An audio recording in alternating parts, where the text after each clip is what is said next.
As we all know, the WNBA owners and the players are heading into CBA negotiations. They've extended the deadline through the end of the month, and now it's caught the attention of the rest of women's sports.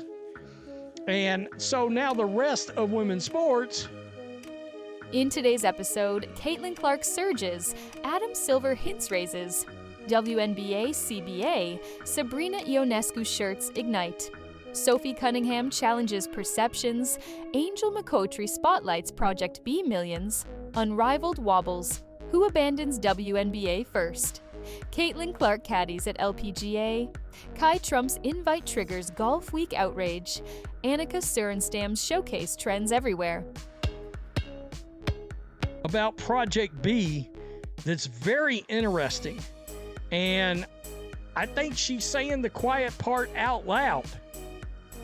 That some players may forego the WNBA, not unrivaled, the W, in order to play in this new league. She also squashes the myth about, players have talked about, I want to be able to stay in the States. I don't want to go overseas, blah, blah, blah. She says that's kind of BS. That sounds like a negotiating tactic is what it is. So, Sophie Cunningham, let's check this out. A league that, according to Bloomberg, gave its players roughly 9.3% of income just 2 years ago, is now staring at an 11-year, $2.2 billion media rights era. And the debate got so loud that Caitlin Clark and Sabrina Ionescu wore "Pay us what you owe us" at All-Star, turning a contract negotiation into a mirror that asks one brutal question: who actually owns this surge? Here's the setup, and it's not complicated, it's just high stakes. The CBA signed in 2020 lifted the average salary to about $130,000 and delivered maternity and childcare benefits. A real foundation that felt progressive at the time, because it was, but it also predated the rocket fuel of a new star wave and a cultural moment women's hoops has not seen in decades. Forbes reports the next media deal, starting in 2026, is worth $2.2 billion over 11 years, roughly 4 times the prior arrangement. And that's the engine of modern sports. Not ticket stubs or vibes, but recurring media money that lets you budget like a big league. Franchise values have followed the promise. Forbes pegs the average WNBA team at roughly $272 million, with teams averaging about $19 million in revenue last season, and the Las Vegas Aces are the case study everyone cites. Acquired for around $2 million not that long ago, now valued north of $300 million with 3 championships in 4 years. Out in the Bay, the Golden State Valkyries told Forbes they're projecting $55 million in year 1 ticketing and sponsorships alone before national media and merchandise even hit the ledger, which is an astonishing opening pitch for an expansion team. Meanwhile, the league's broadcast quality swings wildly. ESPN and CBS stride like major television, while some local and secondary feeds feel like they're filmed through a windshield in the rain. And yes, presentation matters when you're selling a sport to new eyeballs. The deadline for the CBA is October 31st. Both sides extended talks through the end of the month, precisely because all of this is happening at once.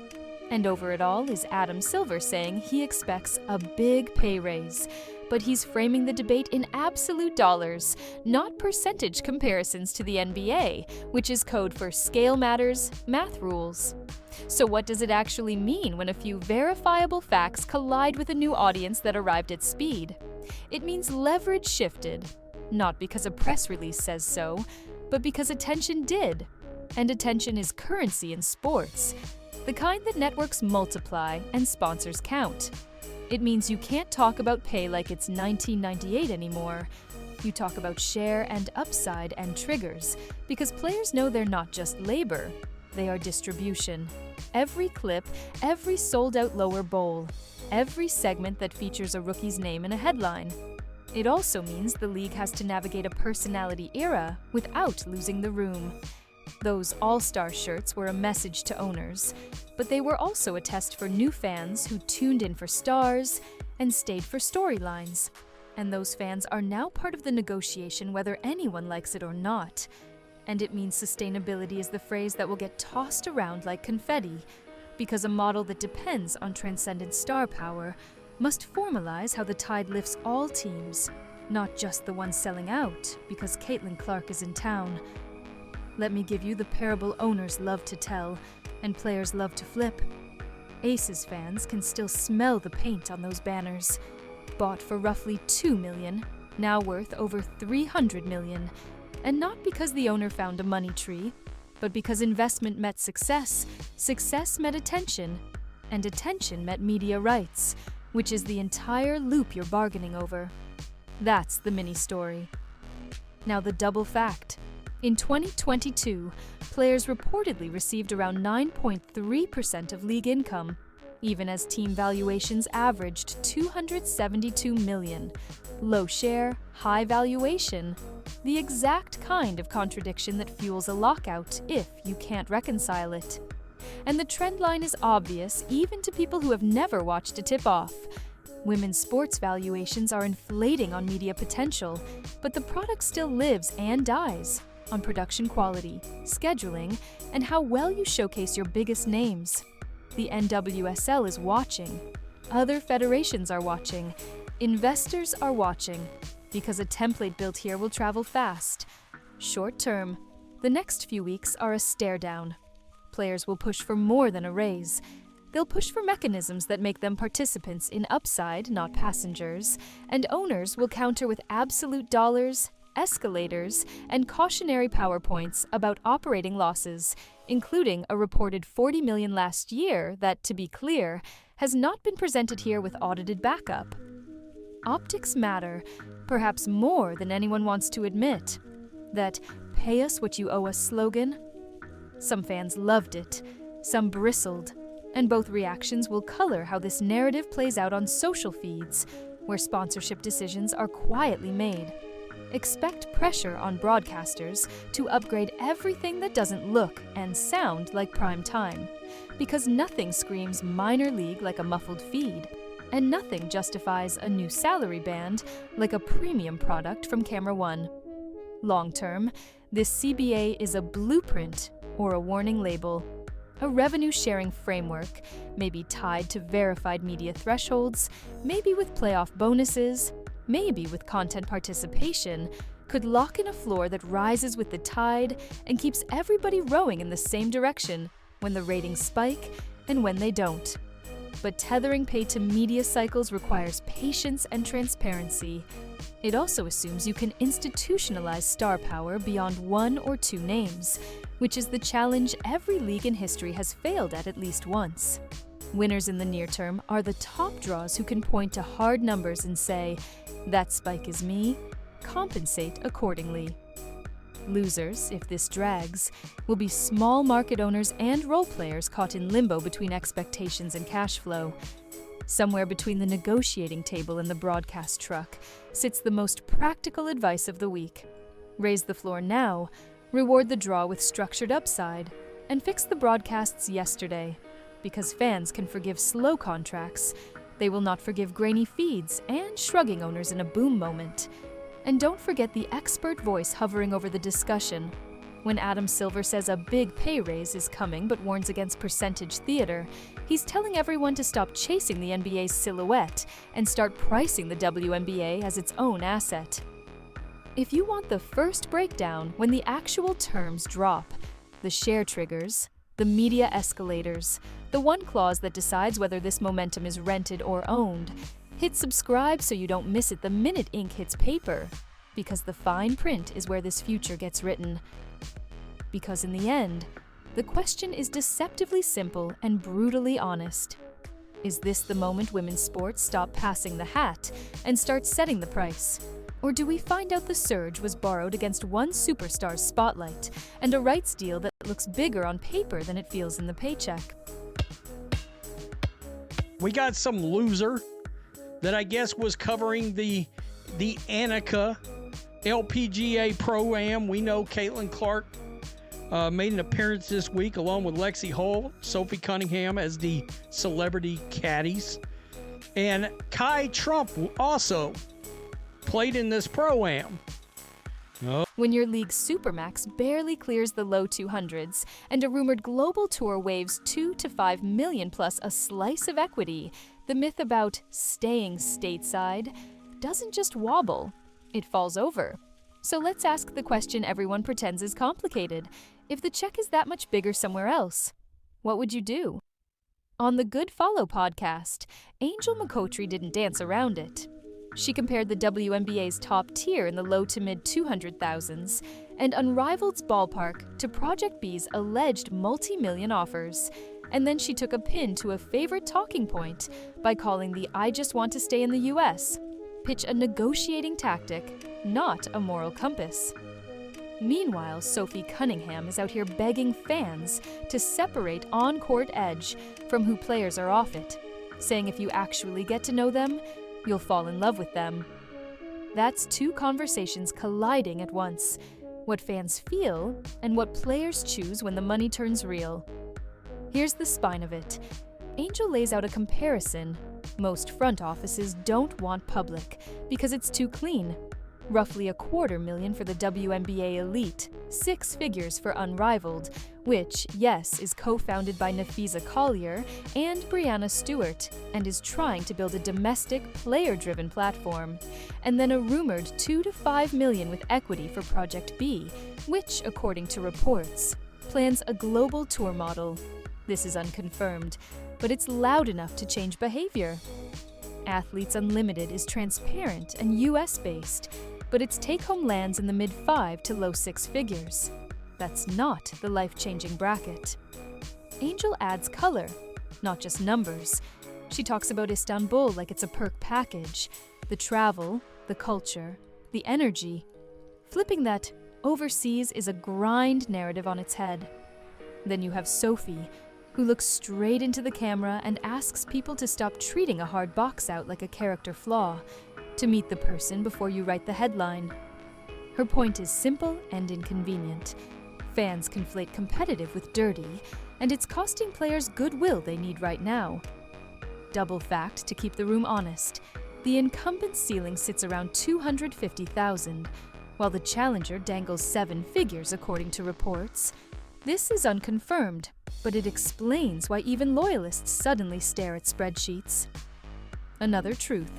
Unrivaled's promise lives in equity and storytelling, but equity only sings once the platform scales. 6 figures today versus 7 figures tomorrow is the kind of trade-off that divides a locker room. So what does it mean? It means the market is finally saying out loud what it always believed in private. Talent is IP, and IP is leverage. If Project B delivers even a subset of those contracts, some players will make a rational, grown-up choice. Secure the bag, pick the schedule that protects the body, and build a global brand while the window is wide open. And if it doesn't deliver, the mere existence of those rumors still tilts the WNBA's bargaining table, because every option, real or rumored, adds weight to the player's side. It also means Cunningham's point matters more than it sounds. Likeability and access are not fluff. They're conversion tools for the casuals who fuel media deals. And right now, the product's perception is fighting 2 battles at once. Play cleaner, communicate warmer. Fans want ferocity between the lines and humanity after the buzzer. Give them both, and the margin for negotiating doubles. Mechanically, this is the same playbook that built men's sports. Challenger leagues overpay stars to bootstrap credibility. Incumbents respond by buying back attention with better comp, better production, and tighter calendars. Algorithms love faces, not logos, and rights buyers pay for faces that retain. Short term, the leverage game starts immediately. Players can walk into CBA sessions and point to a hypothetical that suddenly isn't hypothetical. Even if Project B is still in pitch deck mode, the pressure it creates is real. Unrivaled and Athletes Unlimited, both worthy, will need to sharpen their pitch. If they can't match dollars, they need to dominate on convenience, health, storytelling, and brand building. The media narrative shifts too, from "let us stay home" to "pay us enough that we choose home," and that shift is everything. Long term, if calendars overlap and stars disperse, we could see fragmentation, 3 good products instead of 1 great one, unless someone coordinates windows or pays a premium to consolidate the top 10 faces. That's where star pools, escalators, and revenue-sharing triggers come in. If the money scales, the model must protect the top end without abandoning the middle class. Angel's most useful line wasn't just the number, it was the decoder ring. She said the stay-home talk is kind of BS, a tactic, which tells you what time it is. Negotiation season. She also told a mini-story that matters, the one about Istanbul. The subtext is joy, not sacrifice, and it shatters the caricature that overseas is exile, when, for many, it's adventure plus pay bump. Meanwhile, Sophie's appeal is the counter-programming this moment needs. Invite the audience behind the curtain, because if they only meet you when you're checked into combat, they'll judge you like a villain and spend accordingly. According to reports, Project B aims for $2 to $5 million in equity. It's said that some superstars could command even more through bonuses or ownership slices. This is unconfirmed, which is exactly why term sheets, when they appear, will either detonate the market or disappear the noise. If and when those receipts hit the light, we'll break them down line by line the moment they land. So tap subscribe and the bell, and we'll show you where the fine print hides the power. Here's the part fans already understand. Whoever says it isn't about money is either comfortable or performing. What they also understand is that likability isn't a beauty contest. It's a doorway, and Cunningham is trying to hold it open before a brand new audience decides it's not worth walking through. The healthiest outcome is obvious. Raise the WNBA's top line enough to keep stars in the ecosystem, let Unrivaled and AU thrive as complementary seasons that build personality and protect health, and force Project B, if it launches, to pay a premium that lifts the whole category instead of rating it. So ask yourself this on behalf of every player staring at a fork in the road. What's the price of loyalty when the other lane offers life-changing money and a stake in the upside? And what's the cost of being misunderstood when the lights are finally bright enough to change your life? An 18-year-old walks into her first LPGA start, carding an 83 followed by a 75. Caitlin Clark throws on a caddy bib and instantly turns a quiet Thursday into a trending Thursday. And somehow the story morphs into a referendum on whether a kid should even be allowed to try in a sponsor slot designed, quite literally, to invite people in. Here's what actually happened. No mystery, no melodrama. The tournament is the Annika driven by Gainbridge at Pelican, Annika Sorenstam's showcase at Pelican Golf Club in Florida, where a Pro-Am is baked in to raise money, lift visibility, and let the sport mingle with culture for 1 week, because that's how you build reach without begging algorithms for crumbs. Caitlin Clark showed up as a celebrity caddy, and that matters, because everywhere she goes in 2024, the audience shows up first and asks questions later.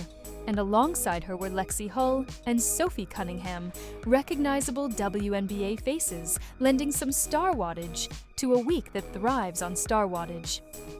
Kai Trump, age 18, entered the field as a sponsor exemption, which is not an aberration in golf. It is the operating system. And she did what 18-year-olds in their first pro start often do under bright lights and tighter fairways and TV cameras. She posted a high number on day 1, an 83, then settled down for a 75. Golf Week columnist Eamon Lynch wrote an opinion that the oxygen drifted to non-LPGA names, pairing Clark's celebrity cameo with the teenager's invite, and citing a junior ranking around 461st in the United States, while noting she had limited big tour resume. The take landed like a lecture at a pep rally, technically precise in some details, but deaf to the room. Also floating around the galleries and the comments was an unverified note that she'd been ill before the event, a detail that doesn't change the point Because the point is bigger. Sponsor exemptions exist precisely to create moments like this, not to be litigated as if they were crimes against par. Now let's talk meaning, because this is where the gap between how golf works and how clicks work gets exposed. Pro-Ams are not side quests.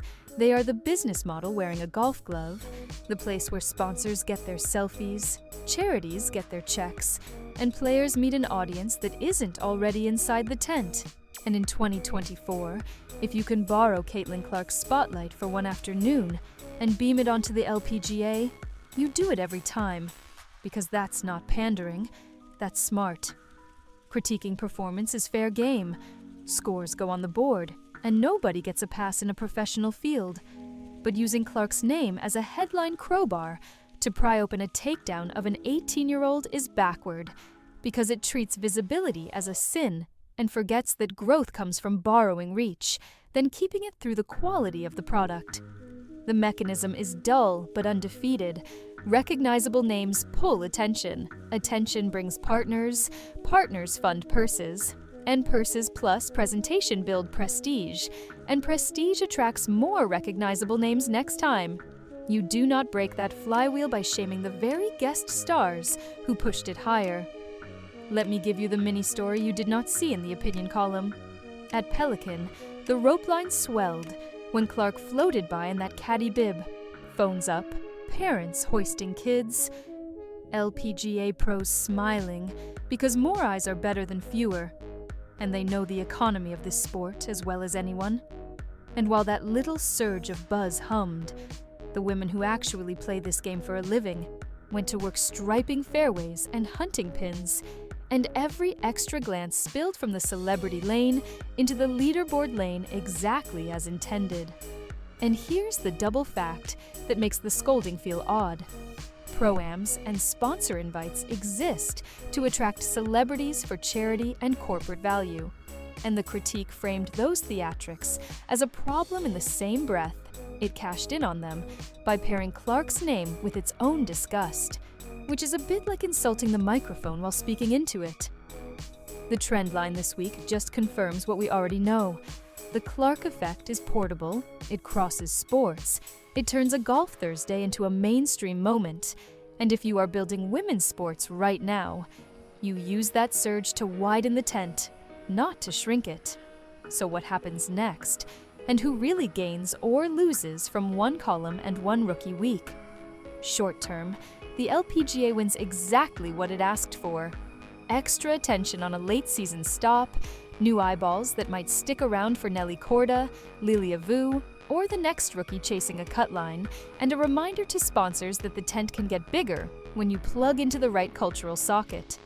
The teenager gets what every golfer gets, a number next to a name, and the lesson that professional golf under pressure is not a high school invitational, and that lesson is a gift, whether she ever tees it up again at this level or not. The columnist gets a spike of traffic and a chorus of pushback from fans who believe that asking a kid to carry the blame for the attention machine is missing the entire plot. Long term, expect more of this, not less. More celebrity integrations, more crossover cameos, and more conversations about tone and responsibility when minors are involved, because audiences have a memory and a conscience, and they vote with both. The LPGA will keep using the tools that work, not because it is desperate, but because it is rational in a marketplace that rewards names and narratives, and editors will keep chasing the spike until they notice that readers are increasingly allergic to outrage for outrage's sake when the target is still measuring life in prom dates and practice rounds. Let me offer one piece of advice that doubles as a litmus test. If your coverage of a Pro-Am week cannot admit that a celebrity caddy brought in extra attention on purpose and for good reason, maybe the story is not the kid. Maybe the story is that you do not like how the attention economy works, which is a fine conversation, but have it without throwing a teenager on the grill. And if you're here for the business behind the moments, the mechanics that actually move the needle and the ones that just fluff it, stick with us and hit subscribe, because we will keep tracking the plays that build the pie, not just slice it. At the end of the day, this wasn't a scandal. It was a case study, a reminder that women's sports grow when visibility, humility, and strategy align, and that it is entirely possible to celebrate the LPGA's craft, leverage Caitlin Clark's reach, and give an 18-year-old the grace to learn in public without turning her into a cautionary tale. The question is simple, and it's the only one that matters. When a borrowed spotlight finds your fairway, do you build a bigger audience with it, or do you burn it on outrage about a teenager's learning curve and call it integrity?